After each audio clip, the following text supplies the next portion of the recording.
Gloria a accepté de témoigner anonymement. Cela fait 1 an qu'elle est revenue à Benin City au Nigeria. Après un mois passé sur les trottoirs de Naples en Italie entre prostitution, travaux clandestins et peur de la police, elle a décidé de fuir l'Europe. Aujourd'hui, elle est couturière. Elle ne regrette pas son retour au Nigeria. Aujourd'hui, j'ai réussi. Je vais bien et je suis contente. Ce n'était pas facile. Rien n'est facile, il faut s'accrocher.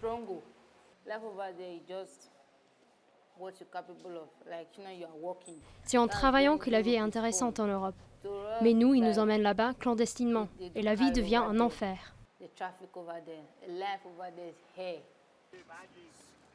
Le trafic d'êtres humains est un fléau au Nigeria. Ils étaient 22 000 en 2015 à rejoindre l'Union européenne via les côtes italiennes. Roland coordonne une ONG pour sensibiliser les jeunes de Benin City à l'immigration illégale et l'aide au retour des exilés malheureux. En période de crise économique au Nigeria, il craint une amplification des candidats. Tant que la situation économique restera mauvaise, les gens vont continuer à partir en quête de meilleures opportunités. Malheureusement, beaucoup d'entre eux seront victimes de trafic humain.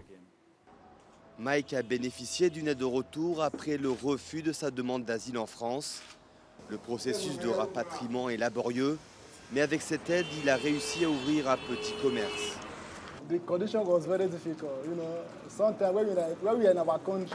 Les conditions étaient très difficiles. Ici, on pense que c'est mieux dans les pays européens. Mais quand tu arrives là-bas, tu découvres que c'est encore plus difficile qu'au Nigeria. Les conditions m'étaient très difficiles, donc j'ai décidé de partir. Le retour au pays pour les immigrés n'est jamais facile.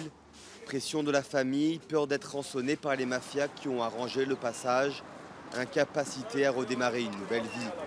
En 2015, ils étaient 3 fois moins à volontairement quitter la France par rapport à 2011. Entre-temps, le gouvernement français a fortement diminué l'aide au retour.